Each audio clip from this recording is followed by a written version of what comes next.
Bonjour les abonnés, j'espère que vous allez bien et que tout se passe bien chez vous à la maison. En ce jeudi 1er août 2024, c'est mon 9e JT sur les Jeux Olympiques et Paralympiques de Paris 2024. La médaille du jour, c'est autre que la médaille d'or de la triathlète Cassandre Beaugrand qui a pu se plonger dans la Seine. Elle obtient la médaille d'or. Tout comme une médaille, aussi une autre médaille, mais une médaille de bronze pour Léo Bergère. Après, le dieu des bassins, Léon Marchand a décroché 2 médailles en un seul coup, hier dans le 200 mètres papillon et dans le 200 mètres brase. Du jamais vu. Et aussi une autre médaille, c'est autre que la médaille d'argent pour la Française Anastasia Kirpichnikova au 1500 mètres nage libre.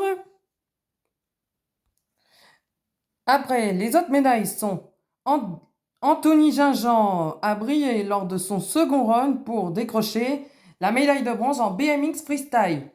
Au Grand Palais, en escrime, les sabreurs français ont pu décrocher la médaille de bronze contre l'Iran. Après, la Française Jian Nan Yuan s'est imposée en huitième de finale du tournoi simple féminin. Autre médaille, c'est autre que la médaille de bronze du judoka Maxime Gaye Ngiap Ambou dans la catégorie des moins 90 kg. Les frères Lebrun. Bon, là, il y a la qualification pour Félix Lebrun en quart de finale, mais pas pour son grand frère Alexis, éliminé face à un Brésilien.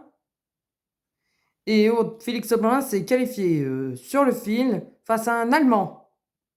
L'équipe de France masculine de handball ont réussi à décrocher le match nul, ce qui est très serré. Ils ont encore une option pour se qualifier en quart de finale. La baisse du jour, c'est autre que le tennis français, qui est en échec parce que les derniers espoirs du tennis français, c'est autre que Corentin Moutet et autre que le double Monfils et Roger Vasselin sont éliminés en huitième de finale et au deuxième tour. Et le DTN, donc le directeur technique national du tennis français, présente sa démission.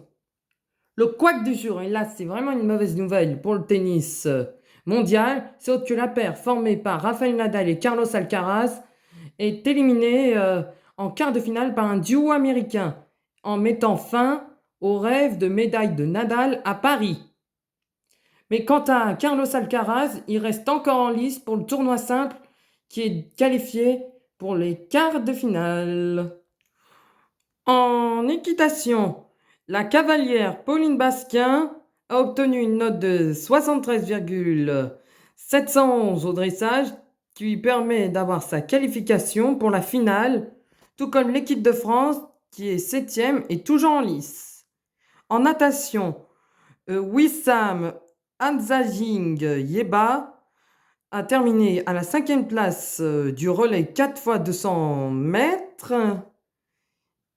Il était parti en premier relayeur, il a signé un 200 mètres dans 1 minute 46 secondes et 72 centièmes. Le focus du jour se porte sur le judoka et un des derniers relayeurs de la flamme olympique, c'est autre que Teddy Riner.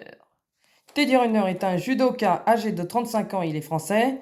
Il commence son tournoi demain, le 2 août jusqu'au 3 août avec le judo par équipe. 3 titres olympiques, 12 mondiaux et 5 européens. Son palmarès est déjà unique dans l'histoire du judo. Oui, mais voilà, les Jeux olympiques de Paris 2024 ont lieu à Paris et le champion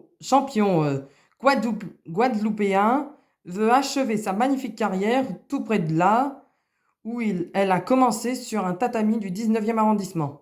Le Colosse révélera un dernier défi sur celui de l'Arena Champ de Mars au pied de la Tour Eiffel, un autre monument national. Voici le calendrier du jour. Aujourd'hui, il y aura de l'aviron, de l'athlétisme, du badminton, du basket 3x3, de la boxe, du BMX, du canoë slalom, de l'escrime, de la gymnastique, du golf, du handball, du hockey sur gazon, du judo, de la natation, des sports équestres, du tennis de table, du tir à l'arc, de la voile, du beach volley, du volleyball et du water polo. Voilà pour aujourd'hui. Bon, les abonnés, je vous dis à demain pour mon prochain JT. N'hésitez pas à liker le petit pouce à gauche et à vous abonner à ma chaîne si cela n'est pas fait. Je vous dis à demain pour mon prochain JT. Bye bye!